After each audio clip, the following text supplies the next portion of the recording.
Okay, so here's a little trick. All this hair can get very, very tangly.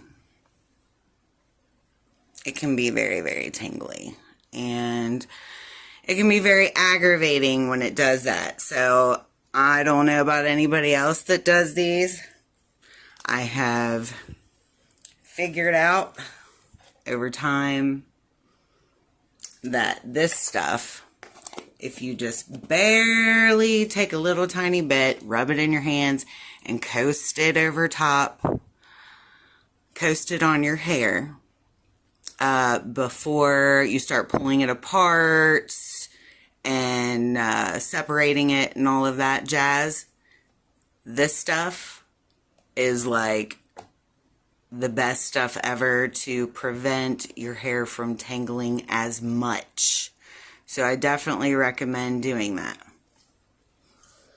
Barely, not a lot. Okay, so it actually lays better too. Also, one more thing.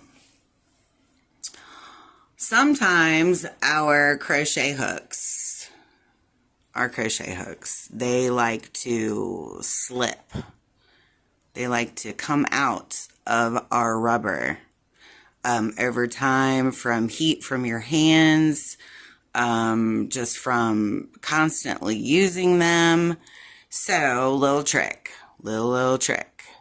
There's a little bump. I'm going to show you just like this. See this thing? Okay. This has been wanting, which I can't pull it out now because I've rigged it already. But these little crochet hooks, you know, they like to come out of this rubber. And they've got a little bump. The actual metal crochet hook has like a little tiny bump in it, which shows you the number, the gauge, how big the hook or how small the hook is. There's a little number on it. Well, there is a hole that's already incorporated into this rubber when you get them, at least in this brand.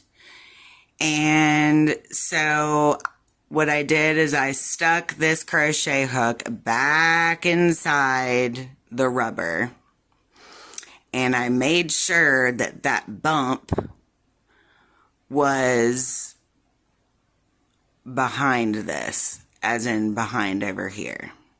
So then I took regular string that you use for sewing in extensions, sewing a lot of different hair extensions and weaves and things like that.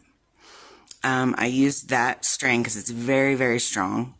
And I took a needle and I stuck it through that hole, this little hole right here. And then it comes out on the other side, like so. And then I twisted it, and then look, I made that sucker as tight as I possibly could around that. That way, this bump that's on that metal crochet hook, it is not going to want to come out of this rubber. It's not going to want to come out. So, ever since I have done that, this sucker hasn't budged. And I didn't watch that being done, so I'm taking all credit for it. I've been doing this for a long time, and for some reason, I'm just now figuring that part out. Maybe I'm nuts. Maybe I just don't pay attention. I don't know, but that's my little trick, because these rubber crochet hooks are everything. I recommend always having these rubber crochet hooks. I would not use anything else. The wooden ones, those crochet hooks that are on those wooden ones, they are sharp. They're really sharp. They're so sharp that, I mean, it doesn't matter how much you crochet, you're gonna cut yourself. I've even tried filing them down and all those things, but this is where it's at right here. It's more comfortable. It's less on your fingers. So, I think someone's here.